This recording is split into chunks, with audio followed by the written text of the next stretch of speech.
Yes, Massive and Crew, it's your boy Busy Bee Science back in the building. Who's this brother think he is?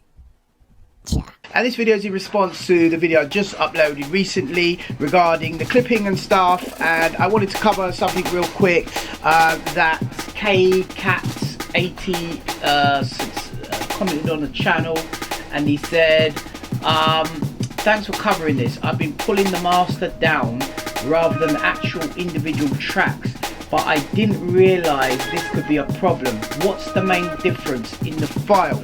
And the thing is, when you pull down the master instead of the faders, what happens is you're not actually getting rid of the clipping, because the channels are still toasting, and gain staging, it basically balances all of the tracks down, because there's only so much level you can put. So obviously the more tracks you add, the more level you're going to have in the song. And also your tracks are probably going to be quite high, because the fact that you have so many tracks running and you also have the master in the red means that your tracks are pushing too much level. So the whole idea behind what I'm saying is that you need to bring down your tracks so that they are well away from clipping, because remember, it's a digital mix, so you're not going to get hiss like as if you was in an analog. You know, when you're using an analog desk, you've got to use like signal to ratio, so your level's got to be quite high, you know, bring it up to unity, etc. But when you're mixing with digital now, you don't have to worry about hiss and all that. So you bring your channels down, because when they get too loud, what happens is it starts to squash the levels. Oh, speaking of levels, it's DAP's Compound Audio. And for those of you who don't know DAP's and Compound Audio, he has done a lot of legendary work for a lot of people in the game. A lot of drum and bass people send their stuff there. I send a lot of my stuff to get mastered there as well. And mastering is a great thing to do to boost your track, make it sound crisp and make it sound sweet and nice. Ian? Yo, how's it going, mate?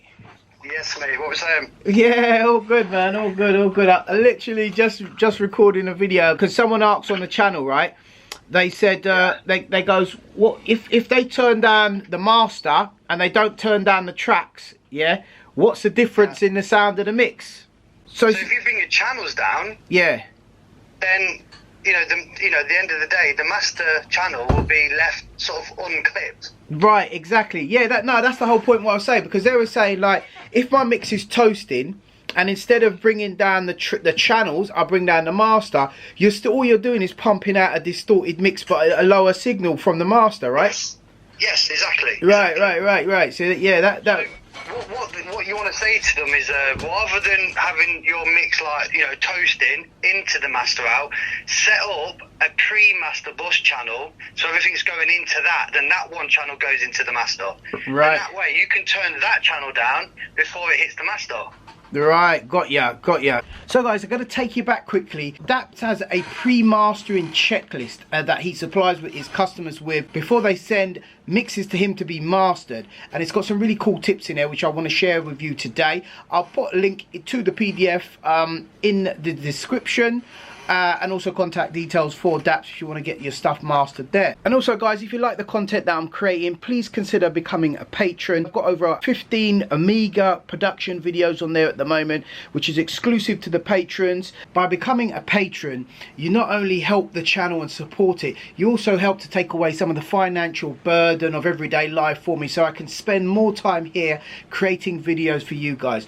Also, there'll be VIP perks and stuff for becoming a patron. You can get early access to some of the videos that I produce on the channel. There's also samples for tutorials that I do. Whenever I do tutorials, I'll be putting the samples for those tutorials, and even some of the arrangements I'll be uploading to my Patreon. So that way I'm helping you, you're helping me, and we're all going forward, and I can allocate probably even a few days a week just to doing this rather than going to do work and do my daytime job. Yes, mate, what are you saying? Yeah, I've just doing some more Studio 2 restore masters and shit. Wicked, man. I hear some amen going on in the background there, man. Yeah, there's some old potential bad boy tunes that Kemet sent me, you know what I mean? Wicked, man, wicked. I was like, alright, cool. Ah, heavy, so, man. Yeah. Boy, if he needs anyone to play him, man, just tell him to send it my way, mate, you know what I mean? Yeah, It man. is urgent. But like, I won't take up too much of your time. I just wanted to just ask you a couple of questions. You know, like the information that you sent me. So why is it important to render at the same rate and bit depth as the project? Because if you was to, well, basically you're keeping the same bit depth and the same bit rate, which is going to prevent you from downsampling the audio. So if you've made the track at, say, 24-bit, 44-100, Yeah. you wanted to keep it at that as a pre-master. I mean, it doesn't matter if you was to go, oh, I want to play this in the club tonight, and you know, put a limiter on it, bang it at 16-bit. That's cool. But if you was to, you know, downsample it, send it to me, I'm only going to then upsample it in Cubase to like 64-bit float. You know what I mean? I see. Okay. And it's kind of like saying, oh, let's make a film at 4K, Yeah. but I'm going to give you it at 1080p. Do you see what I'm saying? It's like that. You're losing some sort of bit resolution. Gotcha. Because I always thought if you bounce it out a different bit depth, it might change like not the tempo, but it make it the tune play a bit slower sometimes as well. I've had that in the past. That on the sample rate might do that, because obviously the computer's got to compute how many samples per second. Do you know what I mean? Gotcha. So it's always best to keep it the same. So if you've made it a 44.1 or 48 or even 96, whatever, just keep it at that when you're sending it as a pre-master. If you want to just play it on the CDJs or you're playing it through whatever, then yeah, you can export it at 44.1. It doesn't matter as such, but we want to keep as much quality of the original quality as it was. Yeah. You know, so I can use dedicated converters to convert it without having such a lossy effect on it. Do you know what I mean? Gotcha. Something a bit more upmarket that does the trick. Yeah. What's analog emulation? Is that where you've got a plug-in and it just makes it sound a bit more warmer? So exactly. It's just like UAD. I mean, UAD plugins, they're like, they do the pull tech stuff. They're doing all the, you know, the 1176 compressors. You know what I mean? They do a whole range of old stuff. For example, the Manley EQ. I mean, it's an analog emulation of the real thing. Yeah. You know what I mean? Yeah. But there's some plugins out there like Waves. Mate, they do it a lot where they have this noise button. It will say analog. That's all it says is analog. It doesn't do anything other than add white noise. But when you say that, you mean turn it off on the master, right? Not on the because sometimes I use that pull tech for like breaks and stuff like that. That's all right, isn't it? Yeah, the pull tech's cool because it isn't. I mean, it's adding a tone, it's adding colour. You know what I mean? And they've tried to model it as close as they can to the real thing. But any plugin that has a button that says analog, that's why I highlighted the API 2500 and that reel-to-reel tape. You know, those images. Yeah. Because they're like prime examples where when you see a button saying analog, all it's doing is adding some sort of noise. It's not doing anything else. It's not adding any colour. It's not adding any EQ. It's just adding a noise. And I think to myself, why? You know, why would you want that? If you've got that on 20 tracks, it's going to be times 20 the amount of that noise.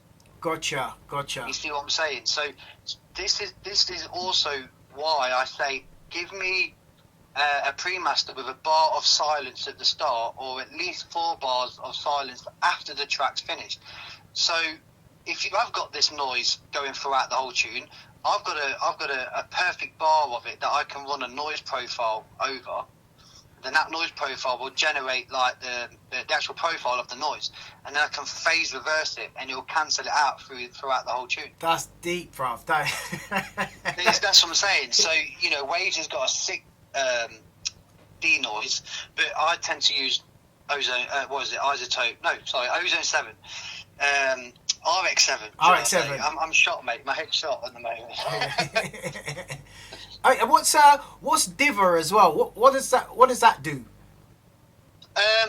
Diver, I mean, it's proper deep. You can get really deep into this, but the best way of sort of breaking it down is, you know, the tail ends of your delay, your reverb and stuff as it gets quieter and quieter and quieter. Yeah. This is all down to this, keeping it at the same bit rate, keeping it at the same sample rate, because if you keep it at the same, when you export it and you get to like the lowest volumes of these tail ends of the reverbs, you won't notice any degradation in the audio. But But when it comes to doing the final render at 16-bit, you have to apply Diver, and Diver will add, again, a little bit of white noise. It's like a little bit of noise, which then, as it goes to the lowest volume, it doesn't go all bitty. You know, like when you want a bit crush